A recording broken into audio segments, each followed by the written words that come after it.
My Doggy Ate My Essay by Darren Sardelli. My doggy ate my essay. He picked up all my mail.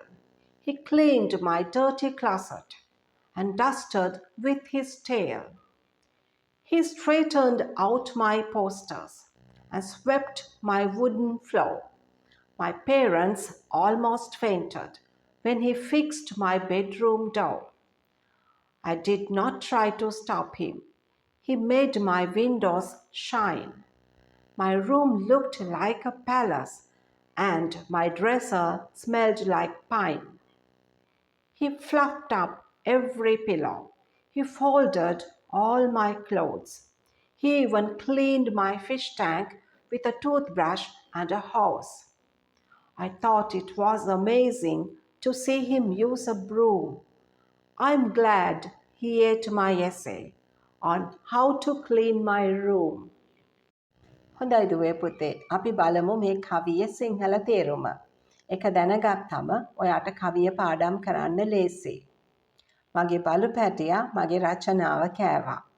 ඔහු මගේ සියලුම තැපැල්පත් ඇහින්දා. මෙතන mail කියන්නේ ලියුම් හා තැපැල්පත් වලට. ඔහු මගේ අපිරිසිදු අල්මාරිය පිරිසිදු කළා. ක්ලසට් කියන්නේ ඇඳුම් එල්ලන්න පුළුවන් උස කබඩ් එකක්. එවැගේම ඔහු වලිගයෙන් දූවිලි පිස දැම්මා. ඔහු මගේ පෝස්ටර් කෙලින් කළා සකස් කළා. එවැගේම ලී පොළව අතු ගෑවා.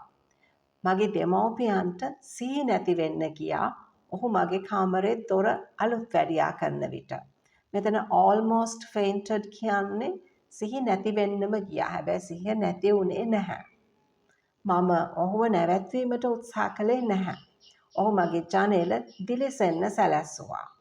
මගේ කාමරය මාලිගාවක් වගේ දිස්සුණා. මගේ ලාච්චු කබඩ් එකෙන් පයින් සුවඳ හැමුවා. ඔහු මගේ හැම කොට්ටයක්ම පිම්බුවා. ෆ්ලප්ඩ් අප් කියන්නේ පිම්බුවා පිරෙව්වා කියන අදහස. ඒ විතරක්ද ඔහු තත්බුරුසුවක් සහ බටයකින් මගේ මාළු ටැංකිය සුද්ධ කළා. ඔහු කොස්සක් පාවිච්චි කරනවා දැක්කම මට පුදුම හිතුණා. මගේ බලු පැටියා මගේ රචනාව කාපු එකට මට සතුටුයි. ග්ලෑඩ් කියන්නේ සතුටුයි. මොකද ඒකේ ලියලා තිබුණේ මගේ කාමරේ පිරිසිදු කරගන්නේ කොහොමද කියලායි. ඉතින් ඔයා මේ කවිය කියන විට හොඳට කෙලින් හිටගෙන කාමරේ ඉන්න සියලුම දෙනාට ඇහෙන විදියට වචන හොඳට උච්චාරණය කරලා කියන්න. කවියේ පළවෙනි පේලිය කියද්දි ටිකක් දුකෙන් වගේ My doggy ate my essay කියලා කියන්න. මොකද ඔයාගේ රචනාව බල්ලා කෑවම ඒක ප්‍රශ්නයක්නේ. මැද කොටසේ බල්ලා කරන වැඩ විස්තර කරන විට උද්‍යෝගයෙන් හා පුදුමයෙන් වගේ කියන්න.